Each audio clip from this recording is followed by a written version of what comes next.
Welcome to the most interesting city in Croatia, Dubrovnik. If you're a fan of Game of Thrones, then you're familiar with this city. But beyond this, there's so much more to explore here. From the lush island of Lokrum to the crystal clear waters of nearby beaches, Dubrovnik isn't just a destination, it's an experience. So in this guide, I'll be giving you all the details on how to get around, the best places to visit, where to eat, and the best things to do. I'll also be giving you the budget breakdown for my 3 days in Dubrovnik to help you plan your own vacation. Alright then, let's explore Dubrovnik. Getting to Dubrovnik is easier than you might think. You can fly into Dubrovnik Airport, located about 20 kilometers from the city center, and from there, you take a quick shuttle or taxi ride which will take you to the old town. If you're coming by seas, ferries connect Dubrovnik to several Croatian islands and even Italy. For those road tripping, the coastal drive to Dubrovnik is breathtaking, but make sure to plan ahead for border crossings if you're coming from Bosnia and Herzegovina. Dubrovnik offers a range of accommodations to suit every budget. For luxury, check out hotels like the historic Hotel Excelsior, which offers incredible sea views. For mid-range travelers, you'll love the cozy boutique hotels and Airbnb options in the Lapad area. And for budget-friendly stays, guest houses and hostels outside the whole town are a great choice. Pro tip, book early, especially in the summer months. Now let's explore all the many fun things to do around Dubrovnik. Number 1 is exploring the old town. The heart of Dubrovnik is its UNESCO-listed old town, which is surrounded by imposing medieval walls. Start your journey at the Pile Gate and walk down to Stradon, the city's main streets, lined with shops, cafes, and historic buildings. Make sure to visit the Onophorus Fountain, which is a masterpiece of Renaissance architecture, the Sponza Palace, and the Rector's Palace. Another must-visit place is Fort Lovrijenac. This fort was built in the 11th century to defend Durovnik against Venetian attacks. The fortress has 3 levels, 12-meter thick walls, and plenty of fascinating stories to uncover. It was not only a military stronghold, but also a stage for performances even back in the day. Getting to this fort is super easy. From Dubrovnik Old Town, it's just a short 10-minute walk to the base of the hill. Be prepared though, it's a bit of a climb with 200 steps leading up to the entrance. But trust me, the views are worth it. Make sure to wear comfortable shoes and bring some water, especially during the summer months. Once you're inside, it's like stepping back in time. Wander through the courtyards, check out the ancient cannons, and don't miss the breathtaking panoramic views of the Adriatic Sea and Dubrovnik city walls. No trip to Dubrovnik is complete without walking the iconic city walls. Spanning nearly 2 kilometers, these walls offer stunning views of the terracotta rooftops, the Adriatic Sea, and nearby Lokrum Island. The best time to visit is early in the morning or late afternoons to avoid the crowd and heat. Dubrovnik is a dream destination for Game of Thrones fans. The city served as a filming location for King's Landing. Take a guided tour to visit Fort Lovrijenac, the Jesuit Stairs, and other iconic spots where scenes from the show came to life. After exploring, unwind at one of Dubrovnik's beaches. Banje Beach is the most popular, offering crystal clear waters and views of the old town.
For a quieter experience, take a boat to Lokrum Island. To get to Lokrum Island, you can take one of these boats from Dubrovnik's old port. They run regularly through the day and the ride takes just 10 to 15 minutes. And trust me, the views on the way are stunning. When you're on Lokrum Island, make sure you see Benedictine Monastery and the Iron Throne replica from Game of Thrones. Now if you're up for a swim, Lokrum has some amazing spots. This is the Dead Sea, a natural saltwater lake, perfect for floating and relaxing. Mount Surge is one of Dubrovnik's most breathtaking spots. Towering 412 meters above the old town, this mountain offers stunning panoramic views, rich history, and some of the best sunset spots in Croatia. There are a few ways to reach Mount Surge. You can take the Dubrovnik cable car, which gives you a scenic 4-minute ride to the top. If you're up for a bit of adventure, there's also a hiking trail that starts near the old town and takes about 30 to 45 minutes. If you prefer a more relaxed approach, you can drive up and park near the summit. The best time to visit is definitely at sunset. It's absolutely magical. But if you want fewer crowds, consider coming early in the morning and don't forget comfortable shoes if you plan to hike. If you're an adrenaline junkie like me, you'll love Dubrovnik. First up, the ultimate thrill, sky bike riding. Cycle high above Dubrovnik's stunning landscapes with the city's red rooftops and the Adriatic Sea beneath you. Trust me, the views alone are worth the rush. For a water-based adventure, grab a paddle and hit the waves. Sea kayaking along Dubrovnik's coastline is a must. You'll discover hidden caves, secluded beaches, and if you're brave enough, try cliff jumping. And for those who love the water, head to the Blue Cave. Dive into crystal clear waters, snorkel in stunning caves, and explore Dubrovnik's vibrant underwater world. Dubrovnik is full of hidden gems, one of which is Buza Bar. Tucked away on the cliffs outside the city walls, this bar offers breathtaking sunset views, refreshing drinks, and an atmosphere like no other. First things first, how do you find Buza Bar? It's not marked on most maps. From the old town, head towards St. Ignatius Church in the southern part of the city. Walk past the church, take a few twists through the alleys, and look for a small stone doorway in the city walls. If you see a sign that says cold drinks with the most beautiful view, you've made it. There's no food, so if you're feeling hungry, grab a bite before you come. If you have extra time, Dubrovnik is a great base for day trips.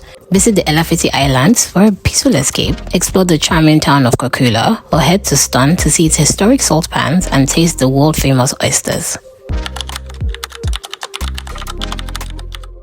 Dubrovnik's cuisine is a feast for the senses. Try local dishes like black risotto, fresh oysters from nearby Stan, and Dubrovnik's signature dessert, rosata. For dining with a view, head to Restaurant Panorama on Mount Sirid or enjoy fresh seafood at a waterfront restaurant in the old town.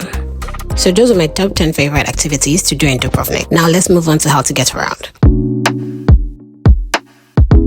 Getting around Dubrovnik is relatively easy thanks to its compact size and various transportation options. Here's how you can explore the city efficiently. This is best for Old Town as it's pedestrian only, so walking is the best way to explore its historic streets, landmarks, and hidden valleys. Be prepared for cobblestone streets and some stairs, especially when exploring the city walls. Libatas Dubrovnik offers an efficient bus network connecting the old town to other parts of the city. Buses are frequent, which routes to areas like Lapad, Gruz, and Babinkuk. The single ticket costs around €2 if purchased from kiosks or €2.39 from the driver. Official taxis are available at designated taxi stands or via phone. Bolt and Uber are both available and are often cheaper than traditional taxis. You can also rent bikes and scooters for getting around the old town, especially in Lapad and Babinkuk. Car rentals are not recommended for the old town, but is useful for day trips to Montenegro and Mostar.